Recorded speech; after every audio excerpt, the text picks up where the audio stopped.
उज्जैनी की शांत भूमि पर अचानक संकट का बादल मंडराने लगा। दैत्य दंबिकासुर ने अपने मायावी बल और विनाशकारी शक्ति से चारों दिशाओं में आतंक फैला दिया। गांव उजड़ने लगे, नदियां सूखने लगीं और खेत बंजर हो गए। आकाश में धुआं और गरजते बादल सदा मंडराते रहते। हर रात उसका क्रूर अट्टहास दूर तक गूंजता। लोग भयभीत थे और चारों ओर हाहाकार था।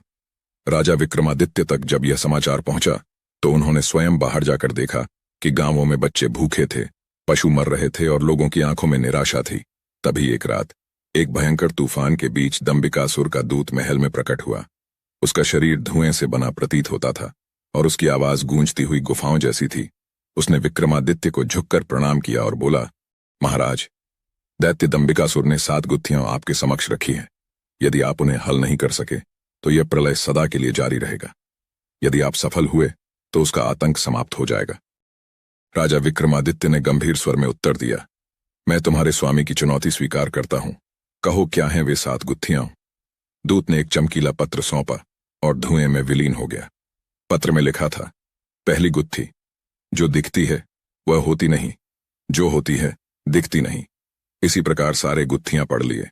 राजा विक्रमादित्य ने अपने मंत्रियों को बुलाया, घोषणा की, मैं स्वयं इस रहस्य को सुलझाने के लिए निकलूंगा। मेरे लौटने तक कोई राज्यसभा का निर्णय स्थगित रहेगा। ये मेरी एकल यात्रा होगी। पहली गुत्थी का सामना विक्रमादित्य ने घोड़े पर सवार होकर जंगल की ओर प्रस्थान किया। गहरे जंगल के भीतर एक झील के किनारे उन्हें पहली गुत्थी का हल मिला।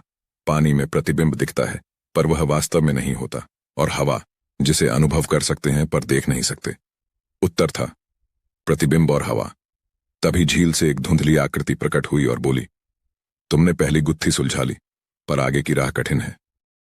अगले पड़ाव पर उन्हें एक विशाल पक्षी मिला जिसके पंख सुनहरे थे। उसने कहा, महाराज, दूसरी गुत्थी का उत्तर दो, तभी मार्ग दूंगा। राजा ने सोचा, पतंग, बांधो तो उड़ती है, छोड़ो तो लौट आती है। उत्तर मिलते ही पक्षी ने आशीर्वाद दिया, परंतु विक्रमादित्य के हृदय में संशय उपजा। क्या मैं सफल हो पाऊंगा? क्या यह केवल मेरी बुद्धि का परीक्षण है या मेरी आत्मा का भी? घने अंधकार में एक वृद्धा मिली जो रो रही थी। उसने पूछा, राजा बताओ, ऐसी कौन सी चीज है जिसे तोड़ो तो जुड़ती है, जोड़ो तो टूटती है? राजा सोच में पड़ गए। अचानक उनकी दृष्टि वृद्धा के आंसुओं पर पड़ी।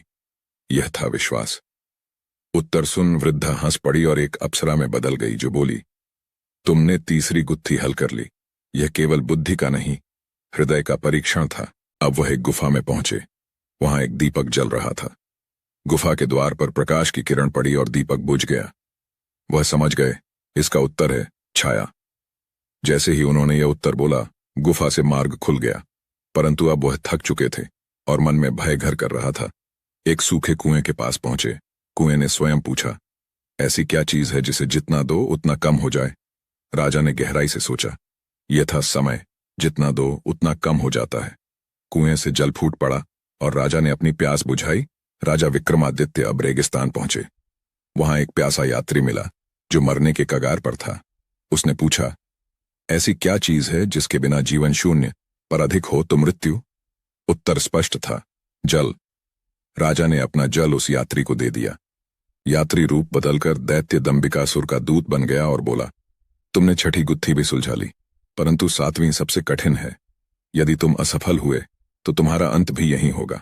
राजा विक्रमादित्य एक सुनसान मैदान में पहुंचे जहां दंबिकासुर स्वयं प्रकट हुआ।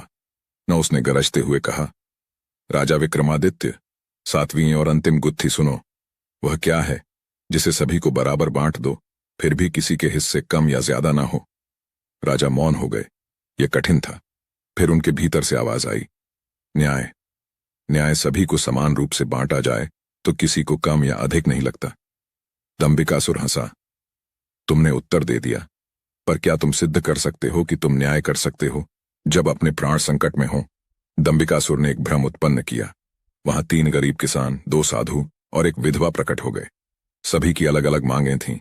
विक्रमादित्य ने शांत चित्त होकर सबकी बातें सुनी और समान रूप से जल और भोजन वितरित किया। दंबिकासुर रो पड़ा और अपने दैत्य रूप से मुक्त होकर एक साधारण मानव में बदल गया।